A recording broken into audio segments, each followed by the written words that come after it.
కాంగ్రెస్ లో లాబింగ్ చేయనిదే ఏ పదవి దక్కదు. ఎమ్మెల్యే సీటు నుంచి ముఖ్యమంత్రి పదవి వరకు పైరవీలతోనే పనవుతుంది.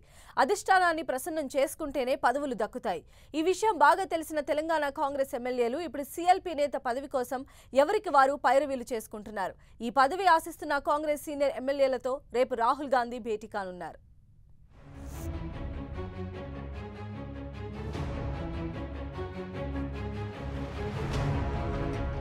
అసెంబ్లీ ఎన్నికల్లో 19 మంది కాంగ్రెస్ ఎమ్మెల్యేలు గెలిచారు.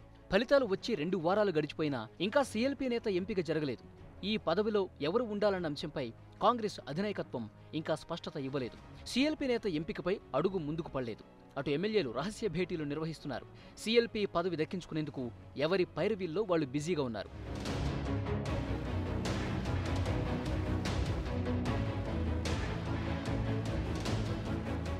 కాంగ్రెస్లో గెలిచిన ఎమ్మెల్యేల్లో ఎక్కువ మంది సీనియర్లే ఉన్నారు. దీంతో ఎవరికి వారే సీఎల్పీ పదవికి పోటీ పడుతున్నారు. TPCC chief Uttam Kumar Reddy, Mallu Bhatti Vikramarka, Sridhar Babu, Sabitha Indra Reddy, Komatireddy Rajagopal Reddy CLP రేసులో ఉన్నారు. ఎవరికి వారే పదవిపై ఆశలు పెంచుకున్నారు. కుర్చీ కోసం ఆరాటపడుతున్నారు. వీరంతా తమకు అనుకూలమైన ఎమ్మెల్యేలతో చర్చలు జరపటం మినహా అందరూ కలిసి కూర్చుని చర్చించుకున్న సందర్భాలు లేవు.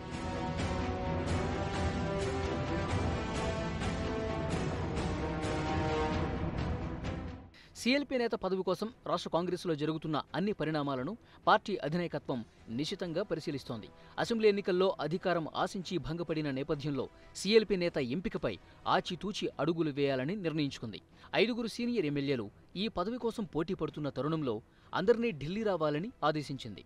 ఉత్తమ్ కుమార్ రెడ్డి, మల్లు భట్టి విక్రమార్క, సబితా ఇంద్రారెడ్డి, శ్రీధర్ బాబు, కోమటిరెడ్డి రాజగోపాల్ రెడ్డి బుధవారం హస్తినలో రాహుల్ గాంధీతో భేటీ కానున్నారు.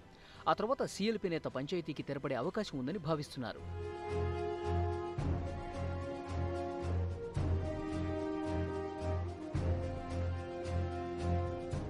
సీఎల్పీ నేత రేసులో ఉన్న ముఖ్య నేతల్లో ఉత్తమ్, భట్టిపై కాంగ్రెస్ సీనియర్లు ఆగ్రహంతో ఉన్నారు. టీపీసీసీ అధ్యక్షుడిగా ఉత్తమ్, పార్టీ వర్కింగ్ ప్రెసిడెంట్తో పాటు ప్రచార కమిటీ చైర్మన్గా పనిచేసిన భట్టి విక్రమార్క అసెంబ్లీ ఎన్నికల్లో పార్టీని గెలిపించలేకపోయారన్న అపవాదును ఎదుర్కొంటున్నారు. కాంగ్రెస్ ఎమ్మెల్సీ పొంగులేటి సుధాకర్ రెడ్డితో పాటు మరికొందరు వీరిద్దరి వ్యవహార శైలిపై అధిష్టానానికి ఫిర్యాదు కూడా చేశారు. ఈ నేపథ్యంలో సీఎల్పీ పదవి వీరికి అప్పగించడం సరికాదన్న వాదనలు ఉన్నాయి.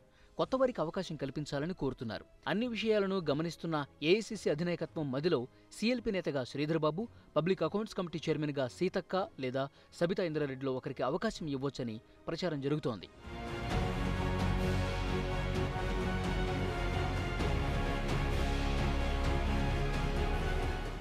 అటు అధిష్టానం దగ్గర ఎవరికి బలమైన లాబియింగ్ ఉంటే వారే సీఎల్పీని దక్కించుకునే అవకాశం ఉందని కాంగ్రెస్ నేతలు మాట్లాడుకుంటున్నారు. ఎవరి లాబియింగ్ ఫలిస్తుందో చూడాలి మరి.